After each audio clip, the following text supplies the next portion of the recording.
how to handle in-laws. You marry your spouse, their family's opinions, expectations and boundaries, or lack of them, feel like they're in your marriage too. Maybe it is mother-in-law who oversteps, a father-in-law who criticizes, or a relative who just can't seem to let go of how things used to be done. Here is the truth. God actually addressed these boundaries thousands of years ago.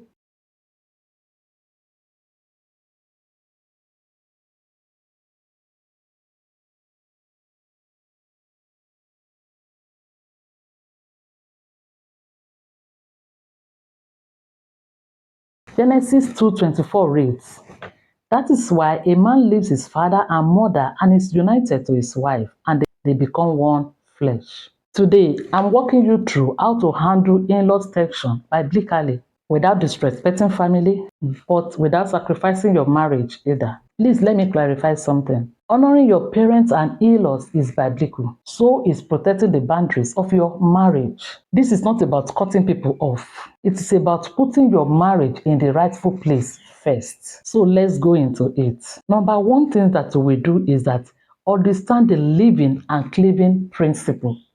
Marriage work by principle.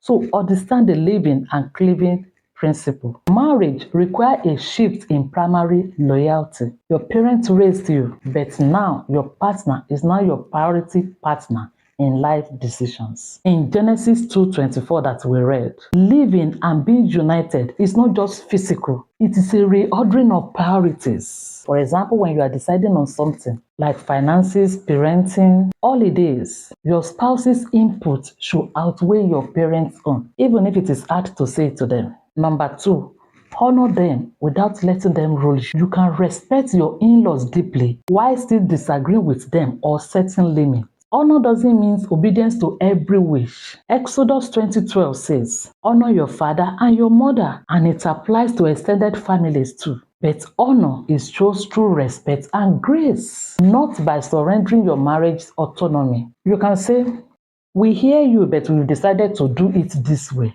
That's honoring and boundary at the same time. Number three, present a united front with your spouse. One of the fastest ways why in-laws conflict damage a marriage is when one spouse supports their parents against their partner subtly. Mark 10:8 and 9 says, "The two will become one flesh, so they are no longer two but one. Therefore, what God has joined together, let no man separate." So please settle your disagreement privately with your spouse first. Don't let your spouse find out where you stand in front of your parents. And number four things that we do is that set boundaries with grace, not resentment. Boundaries communicated through silent withdrawal or built up frustrations comes out sideways. Say your boundaries clearly and calmly before resentment builds up. Colossians 4:6 says, "Let your conversations be always full of grace."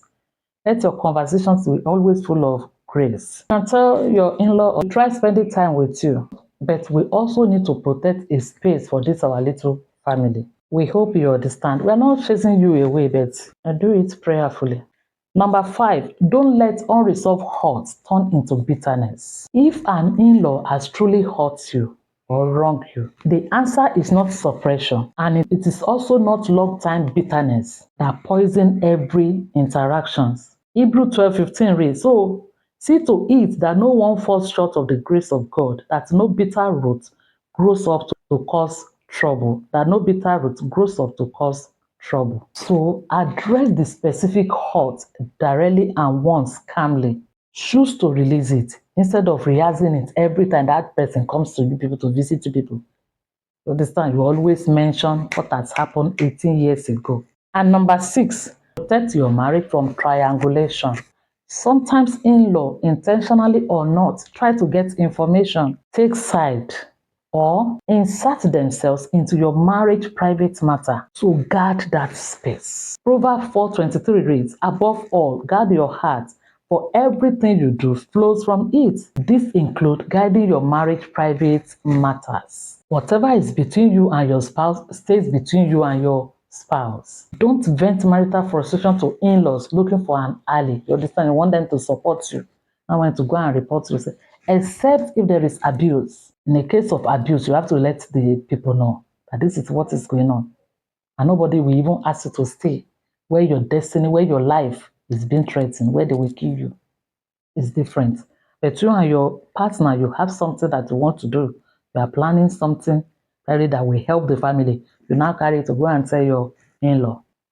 It will not turn out well. That is it. I've been there. And number 7 things that you will do is that pray for them, even when it is hard. You have to pray for everyone, even when it is hard. In-laws relationship can carry real wounds. So you have to pray for them, not just enduring them. And when you do that, it will shift your heart from resentment towards grace. Matthew 5:44 says, love your enemies and pray for those who persecute you.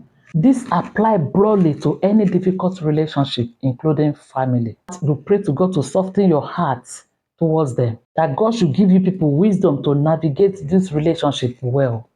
That's how to do it. So please, in conclusion, you know your in-law. Ask God to give you wisdom to know how to relate with them, because in-laws differs. That is the truth. In-laws differs. You can honor your in-laws and protect your marriage at the same time. So it is not either. It's not either you honor your in-laws and lose your marriage, or you protect your marriage and lose your in-law. No, no, no. You can honor your in-laws and protect your marriage at the same time. The goal is not the conflict or compliance. It is a marriage that stands strong while staying connected to a family in the right order. Genesis 2:24 reminds us, living and uniting was God's design from the very beginning. So your marriage get the first seat at the table. If this help you, like, subscribe, and share it with a couple navigating family tension. Comment below. What's the hardest in-law boundary you have had to set?